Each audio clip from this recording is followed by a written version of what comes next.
속으로.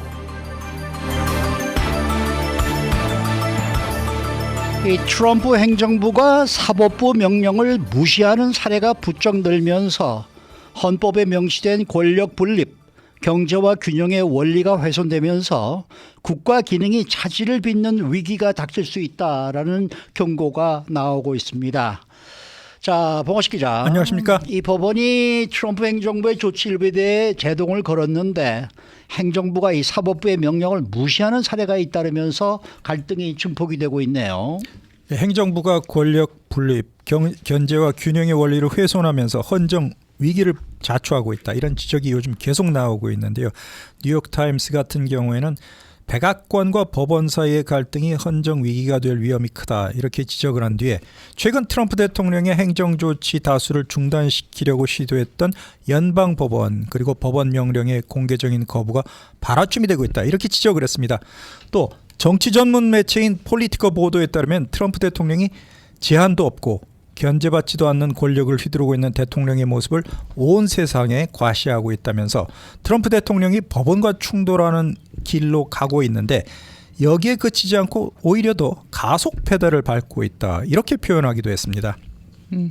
이렇게 행정부하고 사법부가 서로 갈등을 일으키는 그 계기가 된 사건이 따로 있습니까? 네, 트럼프 대통령이 대규모 이민자 추방 조치를 잠시 중단해야 된다. 이런 법원의 명령을 무시하고 그 이송 조치를 강행하면서 논란을 자초하고 있습니다. 네. 트럼프 대통령은 그 해당 판사에 대해서 급진 좌파다 이렇게 낙인을 찍으면서 비난에 나섰는데요. 오늘자 소셜 미디어에도 트럼프 대통령 본인이 직접 슬프게도 버락 후세인 오바마가 임명한 이 급진적인 좌파 미치광이 판사가 문제 인물이다. 거기다 판사가 선동을 하고 있는데 대통령으로 당선되지는 않은 판사다. 이렇게 적으면서 비난을 했습니다. 그리고 자신의 지난해 압도적인 대통령 선거 승리를 다시 한번 언급을 한 뒤에 나는 그저 미국의 유권자들이 내게 바라는 일을 하고 있는 것뿐이다. 이 판사는 나를 출두하게 만들었던 다른 많은 비뚤어진 판사들처럼 탄핵이 되어야 된다. 이렇게 주장을 또 했는데요. 트럼프 대통령이 저격한 사람은 제임스 E. 보아스버그 워싱턴 DC 연방지법 판사입니다. 보아스버그 판사가 지난 15일에 트럼프 행정부가 300명 가까운 베네수엘라 이민자들이 갱단 소속이라면서 항공기를 동원해서 추방을 했는데 이는 시급한 일이 아니기 때문에 절차를 밟아야 된다. 그렇기 때문에 중단을 하라. 이렇게 판사가 명령을 내렸는데 그럼에도 불구하고 사법부가 제동을 걸었는데도 행정부에서 추방 절차를 그대로 강행을 했습니다. 이에 대해서 위법 집행 논란이 일어나고 있는데요. 이에 대해서 백악관이 이렇게 얘기했습니다. 추방됐던 사람들 전부 갱단 소속이다. 그리고 비행기는 법원 명령 이전에 이륙을 했다. 이렇게 주장을 하고 있지만 이 중에는 무고한 사람들도 포함이 되어 있고 또 비행을 돌이킬 수 없었는지 여부를 두고 지금 각계에서 반론이 제기되고 있는 그런 상황입니다. 지금 이렇게 갈등을 촉발한 사건이 자세한 내용이 뭐예요? 그러니까 이 지금 무리하게 행정부에서 법원 판결을 무시하는 이유가 미국의 국내 안전을 위해서 우리는 이 조치를 강행할 수밖에 없다. 이렇게 주장하고 있는데 트럼프 대통령이 근거로 들고 있는 법이 바로 지난 1798년에 제정됐던 AEA 적성국 군민법입니다. 거의 200년도 더 된 옛날 법을 다시 끄집어내 가지고 이를 근거로 베네수엘라 국적을 지닌 범죄 조직 혐의자 수백 명을 재판 절차도 없이 추방을 한 것인데요. 사실 비행기가 이륙을 했더라도 지금까지의 판례를 보면은 다시 비행기가 미국으로 돌아와서 법원의 명령을 이행해야 된다. 이것이 상식이었는데 이번에 행정부에서 그 전통을 깬 것입니다.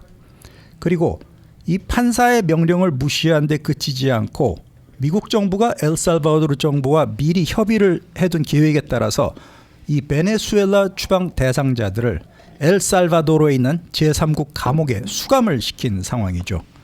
그리고 마크 루비오 국무부 장관, 스티브 청 백악관 공보국장과 같은 트럼프 행정부 인사들도 이 해당 보스버그 판사를 계속 공격하고 있는데 엘살바도르 대통령이 이 보스버그 판사를 비난한 그런 소셜 미디어를 올리자마자 이들도 미국의 간부들도 이 게시물을 공유하면서 판사를 조롱하는 데 가세를 하고 있습니다.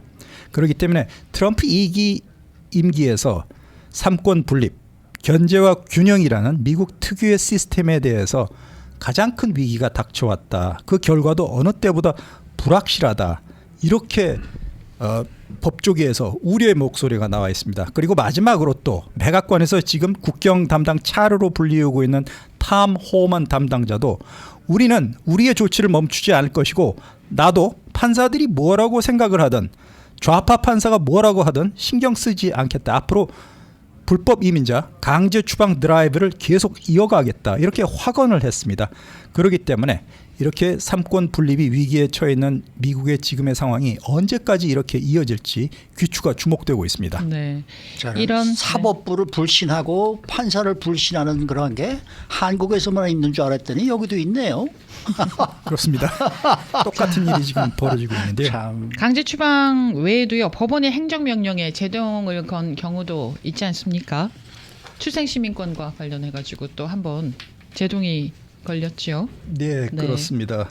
하여튼 뭐 행정부가 권력 분립, 견제 균형 원리를 이렇게 지키지 않으면 과연 어떻게 될 것이냐 이런 우려가 제기가 되고 있습니다. 그렇기 때문에 이 케이스를 한번 살펴보면 헌법에 이렇게 규정되어 있습니다.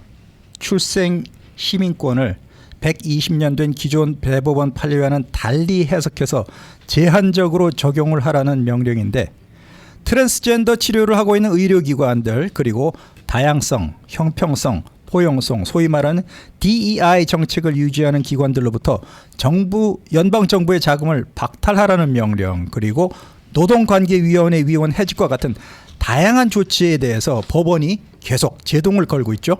그리고 트럼프 2기 행정부에서 이 같은 법적 혼선이 발생하는 데 대해서 트럼프가 일단 자기 나름대로의 결정부터 먼저 내리고 법적인 방어는 나중에 생각하자 이런 방식으로 정책을 쏟아내기 때문에 혼란이 커지고 있다는 것입니다.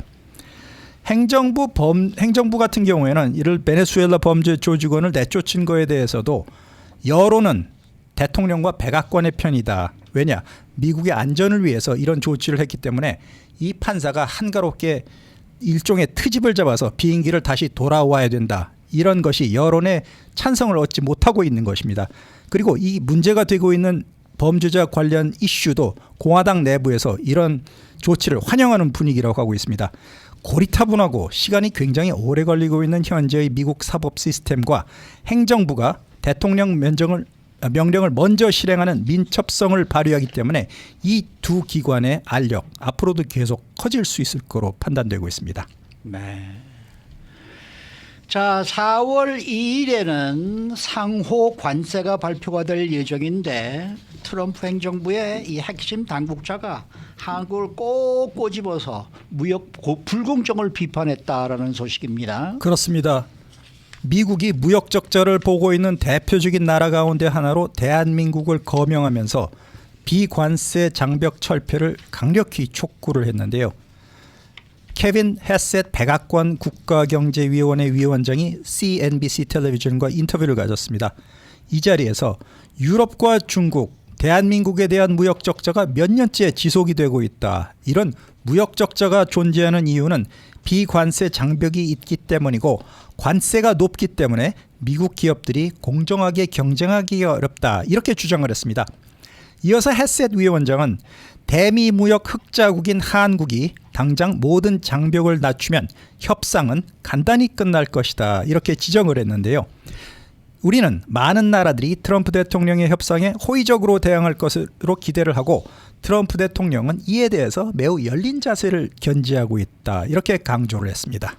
만약에 한국 정부가 헤셋 위원장의 이 압력에 따르지 않게 되면 어떤 조치가 이어지게 되는 겁니까? 무역 관련 장벽을 없애지 않는 나라에 대해서는 관세를 부과할 것이다. 이렇게 확언을 했습니다. 네.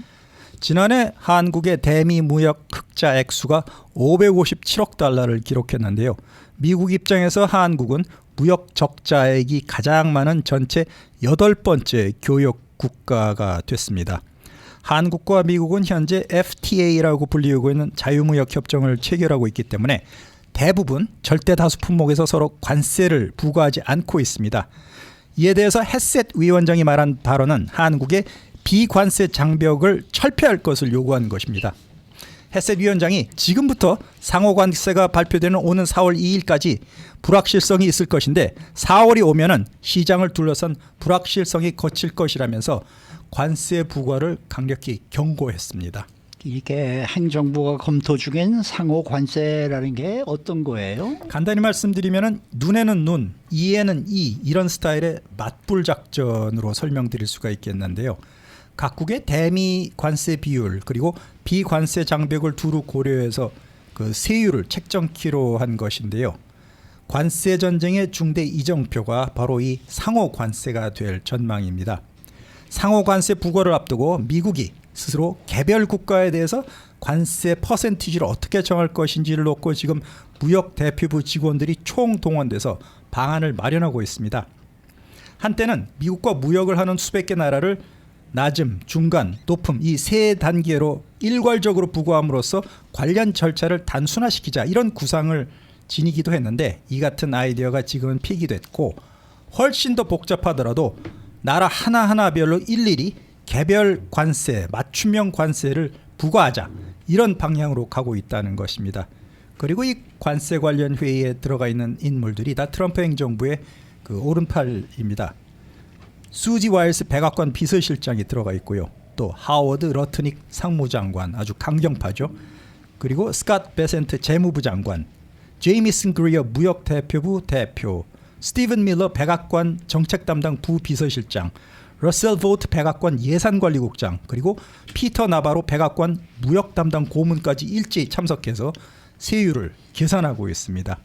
국가별로 대한민국을 포함해서 맞춤형 상호 관세를 부과하는 쪽으로 방향이 바뀌고 있는데 구체적으로 어떻게 관세율을 설정할 것인지는 내부 검토가 진행 중이고 4월 1일 전에 최종 확정될 것으로 보이고 있습니다. 네, 이 관세와 관련해서 각 나라들이 굉장히 강하게 지금 미국에 저항을 하고 있잖아요. 그렇습니다. 자, 그러면 한국은 상호 관세가 언제쯤 실제로 진행이 될까요?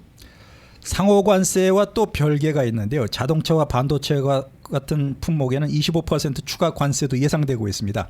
상호 관세와 관련해서 트럼프 대통령은 그들이 우리에게 부과하는 만큼 우리도 똑같이 부과할 것이다. 또는 그 이상 부과할 것이다. 이렇게 밝혔는데 수백 개 무역 상대국 품목별 관세, 비관세 장벽을 일일이 분석해서 각국의 맞춤형 상호 관세율을 책정하는 것이 단시일 내에 끝낼 수 있는 작업이 결코 아닙니다. 그렇기 때문에 일단 상호관세 발표는 예정대로 4월 2일에 하고 실제 집행까지는 시간이 상당히 걸릴 것으로 예상되고 있습니다. 그렇기 때문에 상호관세가 완전히 확정돼서 실제로 적용되기까지는 4월 2일을 기준으로 해도 최소한 반년, 6개월 이상이 걸릴 수 있다는 전망이 설득력을 얻고 있습니다.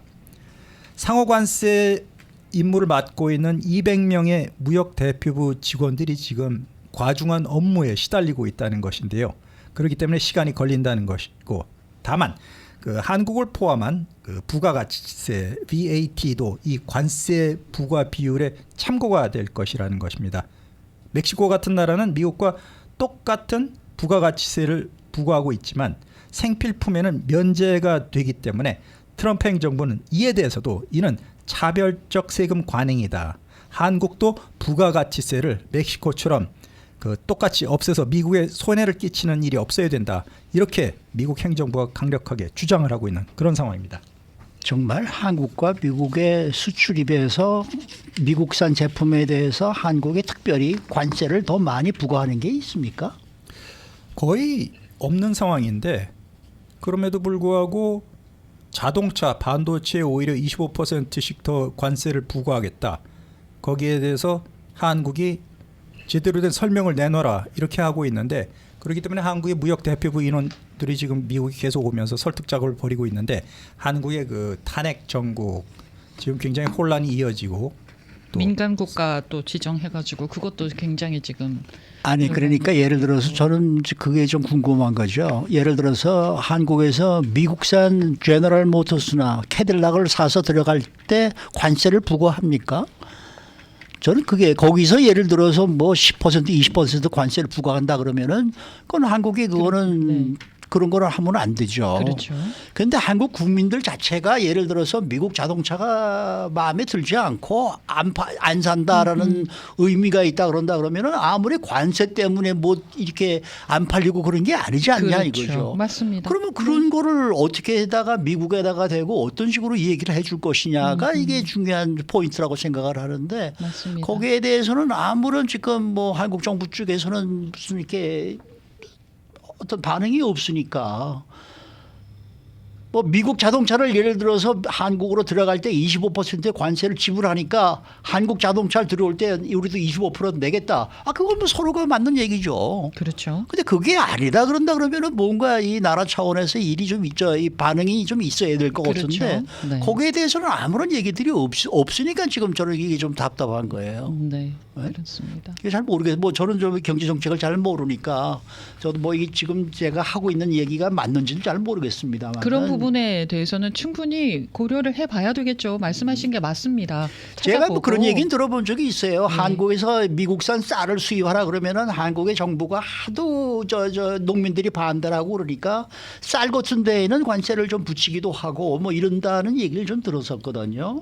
그럼 그것도 예를 들어서 뭐 상의를 해가지고 언제부터는 안 붙이겠다라고 얘기를 하든지 이제는 뭐 한국도 쌀을 쌀 재배를 안 한다면서요. 벼농사 안 한다면서요. 네. 그러면 이제는 예전하고 또 다르지 않겠습니까? 그렇습니다. 예전에는 뭐 네. 한국에서 농민들이 벼만 져야 그저 우리가 먹고 산다고 생각을 했기 때문에 이 쌀에 대한 이 고집들을 많이 피웠습니다만은 이제 그게 아니다 그러면은 이것도 이제 한국 정부 차원에서 좀 더 한 단계 더 앞서 나간 생각을 하면서 정말 나라 대 나라로 한번 정말 뭔가 얘기를 좀 나눌 때가 대화를 해야 할 때가 되지 않았나 이런 생각이 드는데 아무런 반응들이 없으니까 이게 좀 답답한 것 네. 같아요. 이런 가운데 지금 신용평가사 피치가요. 올해 미국의 성장률 전망치를 2.1에서 1.7%로 하향 조정했는데 이유는 무역 전쟁을 고려해서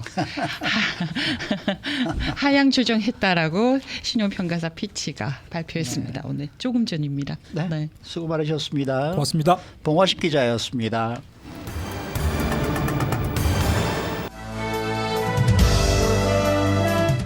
인사이드 아메리카.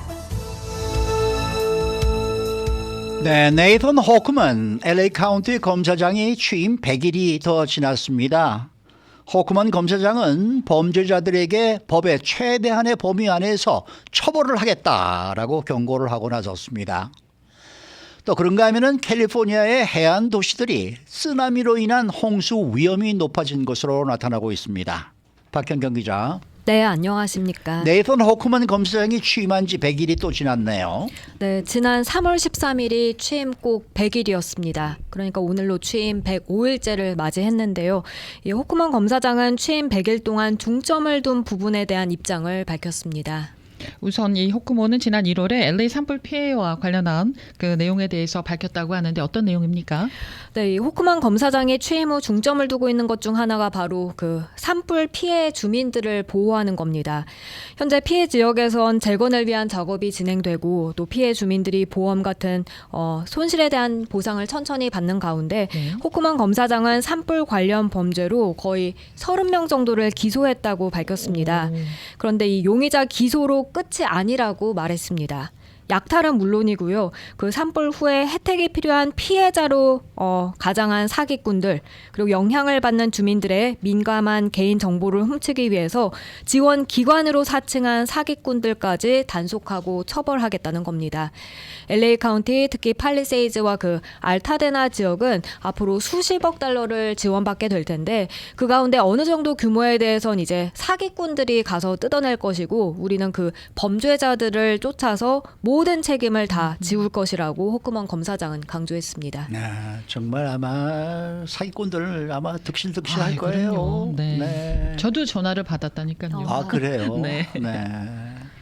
이 호크만 검사장이 또 집중한 부분이 약물 단속이라면서요. 그렇습니다. 그 중에서도 펜타닐을 꼽을 수 있는데요. 이 펜타닐이 젊은 성인들의 주요 사망 원인까지 되는 만큼 호크만 검사장은 그 펜타닐 유통을 단속하기 위해 전담 태스크포스를 구성했고요.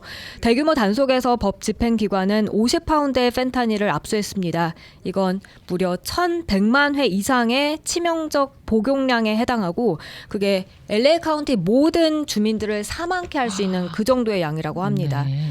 호크만 검사장은 이 펜타닐 외에도 이제 약물들 또 조직적 소매 절도, 주택 침입, 인신매매, 노숙자 범죄 등에 중점을 두고 있다고 강조했습니다. 네. 이런 가운데 호크먼 검사장이 자신의 100일 동안의 성과에 대해서 스스로 평가를 내렸다고 하는데 어떤 평가를 내렸습니까?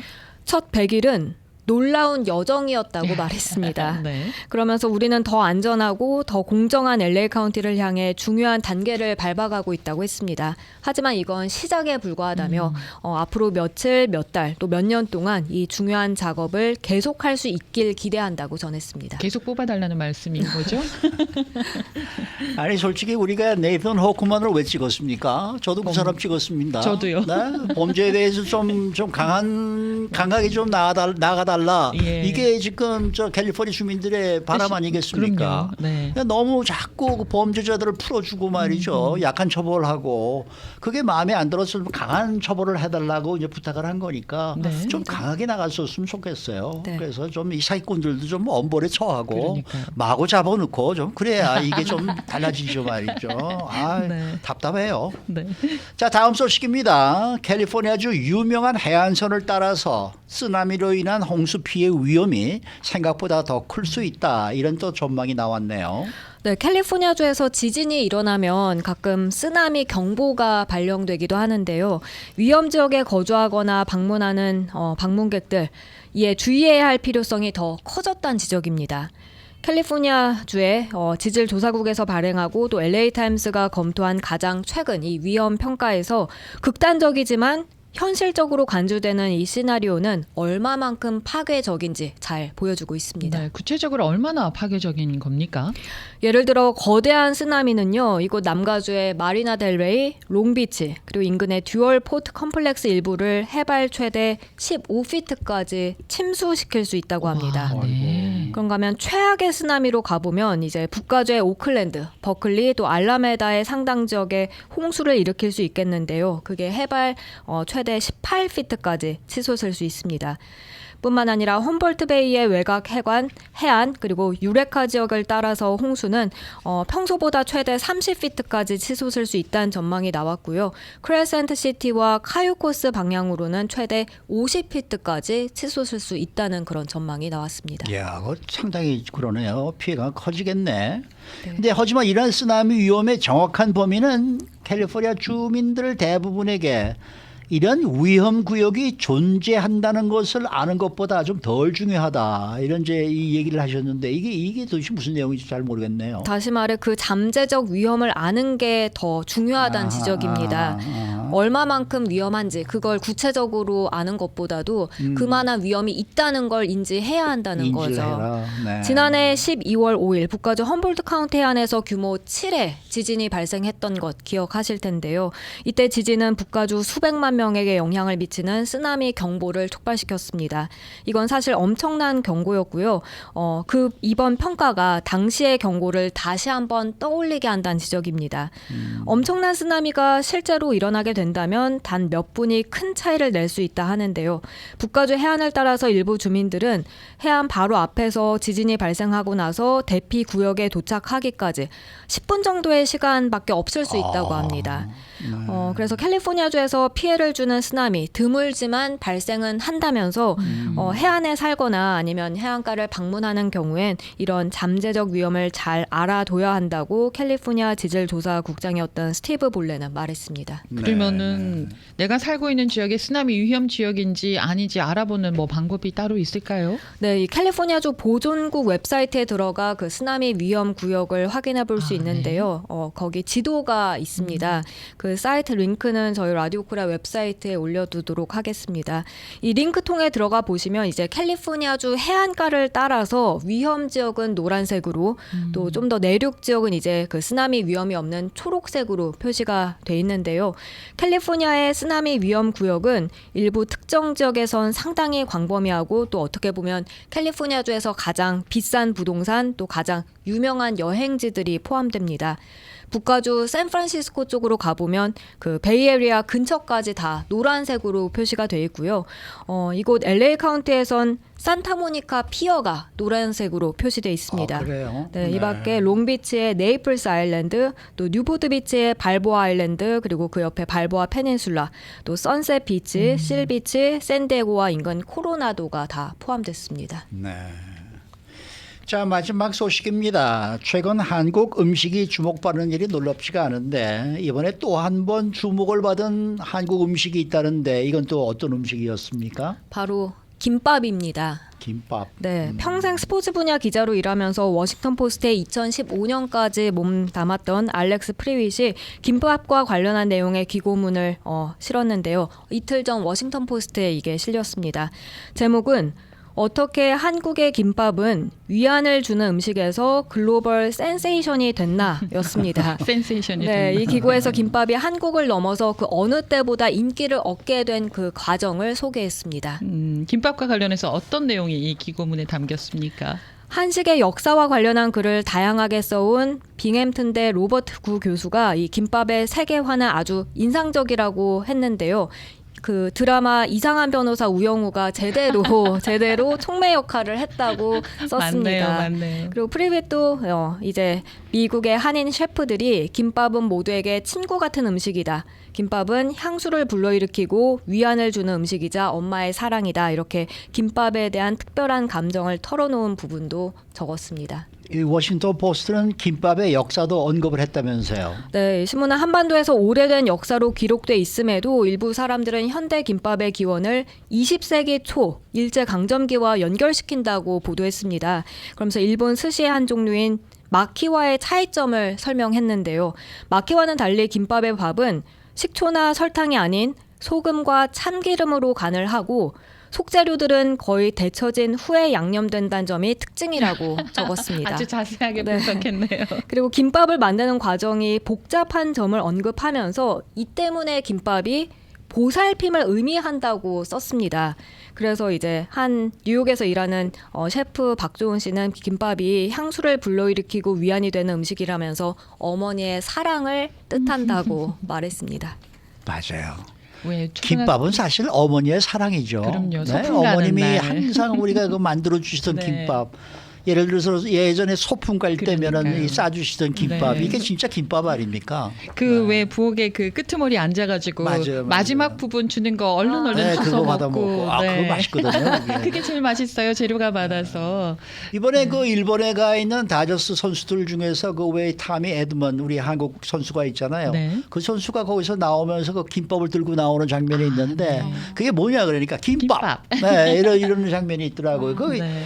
일본에서 그게 후토마키라고 얘기를 하지 않습니까? 근데 그래요? 후토마키가 아니라 김밥. 김밥. 그러니까 이제 김밥은 완전히 세계적으로 대명사가 네, 됐습니다. 대명사가 됐어요. 네네. 네. 트레이드스 조에 가면은 냉동 김밥 있거든요. 네, 네. 예, 그런데 맛있어요. 아 그게 그렇게 잘 팔리고 뭐 완전 품절이 되고 그런다면서요. 그리고 다양하게 먹는 방법들이 유튜브에 막 이런 데 올라와가지고요. 다양하게 또 아이디어를 내서 그 김밥을 먹더라고요. 가격도 괜찮습니다. 맞습니다. 수고 많으셨습니다. 고맙습니다. 네, 점심은 김밥 먹으러 가십시다. 네. 네, 박현경 기자였습니다. 사주시는 거죠?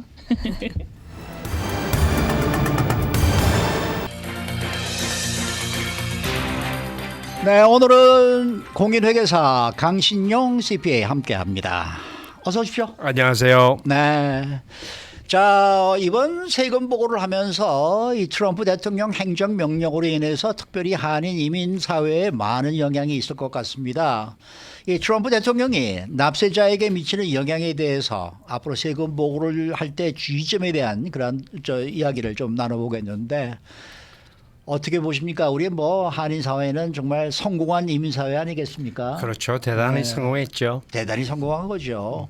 그래도 또 불법 체류자 단속 같으면은 또 이렇게 한쪽에서는 또 좀 뭐랄까 이렇게 가슴을 좀 졸이는 분들이 지금 상당히 많으시라고 믿고 또 그렇죠. 세금보고를 하시는 자영업자들의 이 실질적인 고충도 좀 있으리라고 생각합니다. 네, 참 중요한 현실인 것 같아요. 네. 지금 세금보호를 하시러 오시는 분들, 또 우리 한인 커뮤니티 특히 자영업을 하면서 얼마나 열심히 일합니까, 그렇죠? 맞아요. 네. 그러다 보니까 그들도 이민자고 우리도 이민자지만 그로 인해서 이제 신분이 문제가 있는 분들.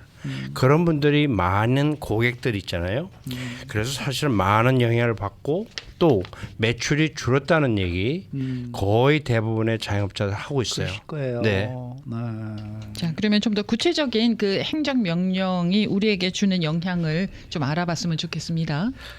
예, 근데 이제 첫째로 다운타운에서 우리 그 액세스를 한다든지 옷을 하는 많은 그 소비자들이 사실 라티노 커뮤니티가 상당히 많거든요. 그렇죠. 예. 근데 나오질 않는다는 거예요. 물건을 사 와야지 또 팔 거 아니에요. 그렇죠. 근데 사람들이 딱 끊쳤다는 거예요. 언제 어떻게 될지 몰라서. 예. 그래서 라티노 커뮤니티가 갖는 비중이 우리 LA에서 굉장하잖아요. 특히 그렇죠. 우리 커뮤니티 주변에. 네. 이제 그러니까 그들이 없으니까 단지 돈 쓴 소미가 줄어들죠. 근데 라티노 커뮤니티의 또 하나 특징은 그들이 버는 수입이 1,000불이다, 네. 2,000불이다 하면 썸썸이가 거의 100%다 소비를 한다는 거예요. 아하. 저축이 아니라. 맞아요, 그래요. 보면은. 근데 그것이 딱 중지가 되고 이제 그런 문제. 또 직원이 사실 하다 보면 불체자들을 좀 사용할 수 같이 일할 수 있잖아요. 그렇죠?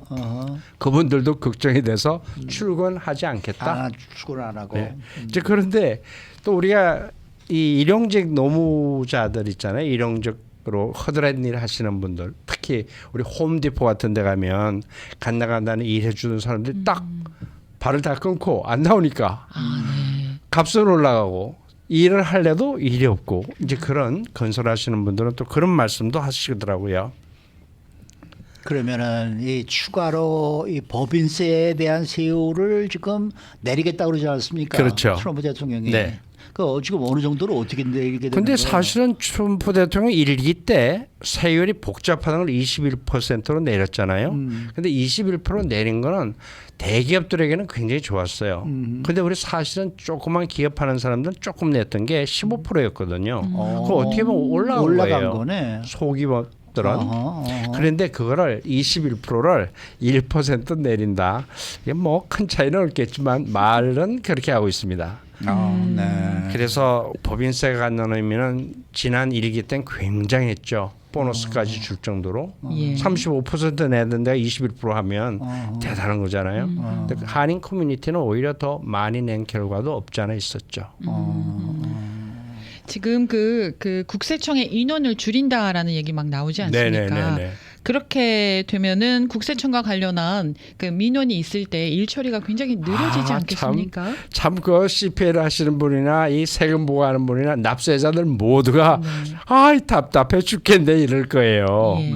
근데 이제 2020년에 재택들 많이 했잖아요. 네. 그들도 이제 국세청 했나요? 직원들 재택하고 이제 이러면서 세 가지 문제가 있었는데 전화를 13번 하면 한 번 통화가 겨우 됐다는 거예요.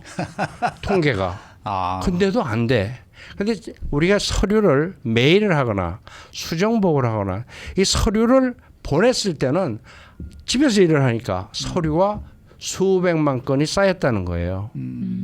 그러니까 그런 것들이 소화되는데 적어도 1년 이상이 걸리고 이제 그런 현상들. 예. 근데 우리 같이 또 말을 뭐 그냥 잘하거나 이러면 괜찮은데 전화로 전화하면 또 바꿔주고 또 바꿔주고 또 바꿔주고. 맞아요. 이쪽으로 가고 그러니까 저쪽으로 가고.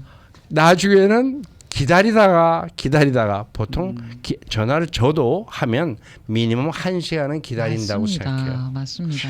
그러니까 이게 8만 3천 명 중에 약 6천 명을 이렇게 해고하겠다는 거예요.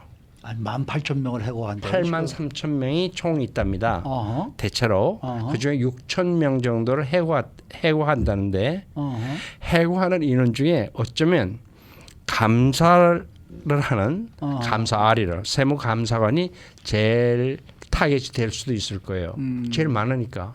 아 숫자가 제일 많으니까. 예, 아무래도 감사관이. 감사하는 데가 전국적으로 다 있잖아요, 그죠? 네. 업종별로 또 분야별로. 그런데 이것 때문에 어쩌면 감사 확률이 좀 줄어들지도 몰라요. 네. 대신에 대단히 위험한 일이 또 따라올 것 같아요. 뭐냐? 위험한 일은 뭐예요? 요즘은 컴퓨터 시스템이 감사를 1차적으로 하잖아요. 어허. 대체적으로 자 세일즈텍스를 얼마를 보고를 한 기록이 있어. 어허. 근데 뭔가 틀려. 크레딧 카드로 예를 들어서 100만 불을 팔았는데 어허. 보고는 85만 불밖에 안 했어. 어허. 그럼 뭐 컴퓨터가 금방 딱 나오죠. 쳐줘. 예. 그리고 또 하나는 페이롤도 마찬가지예요. 직원.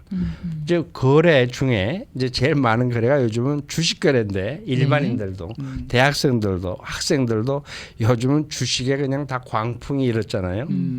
근데 그 보고를 누락하면 거의 틀림없이 연락이 온다고 생각하죠.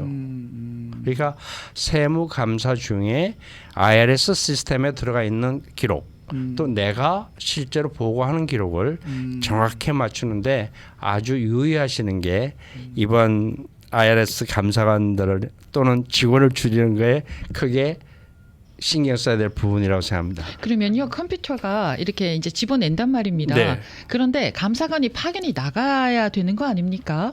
직접 사람이지 나가서 그 처리를 해야 되기 때문에 컴퓨터가 걸러낸다 하더라도 네. 사람이 없어서 못 나가는 일이 수도 있죠. 있겠죠. 근데 이제 감사는 이제 아까 우리 컴퓨터로 얘기하는 거 했지만 예. 오피스 감사로 해서 조금 경미하면 우리를 서류를 들고 IRS 사무실에 와라. 가서 아 오라고 하는 이제 감사원하고 얘기를 하는 경우가 있고 또 조금 센 거는 이제 필드 아디시다 그래서 현장에 오죠. 네. 감사관이 예. 와서 사무실이 어떻게 돼 있고 공장이 어떻게 돼 있고 현실적으로 투어를 시세를 하게 하고. 돼 있어요. 네. 투어를 하고 뱅크 스테이먼이라든지 세금 보고한 거라든지 이제 라이프 스타일이라는 개념이 굉장히 중요한데 예를 들어서 몇 세대적 한 세대쯤 있다고 그러자고요. 그런 사람은 많지 않겠지만 라이프 스타일은 굉장히 호화 번쩍해. 근데 세금 보고 너무 적어. 예를 들면 네. 한 달 모기지가 10,000불쯤 나간다고 생각해 보자고요. 근데 10,000불쯤 나가는 모기지를 하는 분이라면 생활 수준이 있다고 전제하죠. 집값도 비싸죠. 근데 10,000불을 곱하기 12달 하면 12만 불이잖아요. 근데 네. 보고는 20만 불만 했다고 치면 어떻게 이게 앞뒤가 맞나?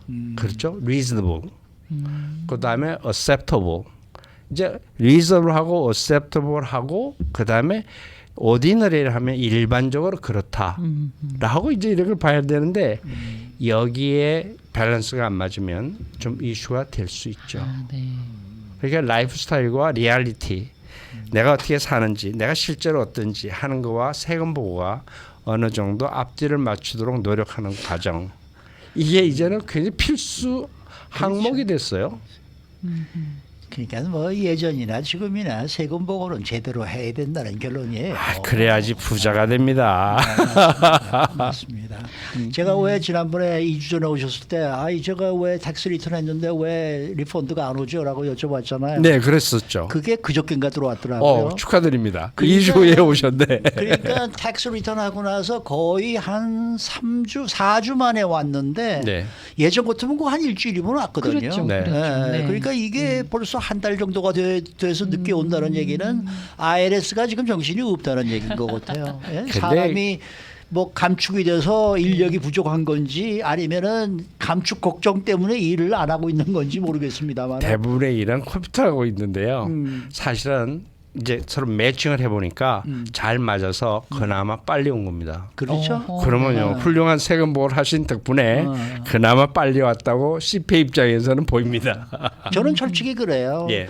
세금 10불 띄워 먹으면은 언젠가는 내가 꼭 10불 내게 돼 있다고 저는 생각하는 사람이기 때문에 저런 분들이 우리 대한민국 또 이 국민 이거 또 우리 미국에 사는 시민권으로서 참 굉장히 멋진 생각이세요. 근데 그게 생각보다 많은 분들은 어떻게 그런 게 좀 적죠. 맞아요. 어떤- 제가 어떤 왜 그렇게 생각을 하면은 예전에 그 4.19 폭동 때 제가 그렇죠. 아주 그냥 아주 절실했었어요. 그때 그럼요. 보니까. 야, 세금복을 제대로 한 사람들은 너무나 쉽게 풀리는데 네. 맞습니다. 그 세금복을 제대로 안 한 사람들은 네. 그냥 전부가 처음부터 끝까지 다 거짓말이니까 뭐 어떻게 할 수가 없는 근데 저 거예요. 교훈 지금 저 우리 4.19 폭동 교훈을 하잖아요. 네. 근데 2020년에 팬데믹이 일어났을 때 네. 똑같은 교훈이 적용됐어요. 맞아요. 페이로를 제대로 하신 분들은 아하. PPP를 받았고 또 거기다 ERC라는 또 크레딧도 받았고 아하. 거기다가 SBA, EIDL, SBA 론도 정말 많이 줬어요. 맞아요. 그 준 돈이 4조 달러쯤이었다는 거예요.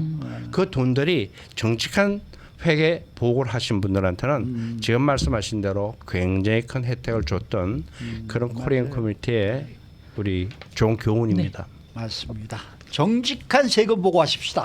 예, 그거 좋은 생각이십니다. 오늘 말씀 잘 들었습니다. 감사합니다. 네, 강신용 CPA 함께했습니다.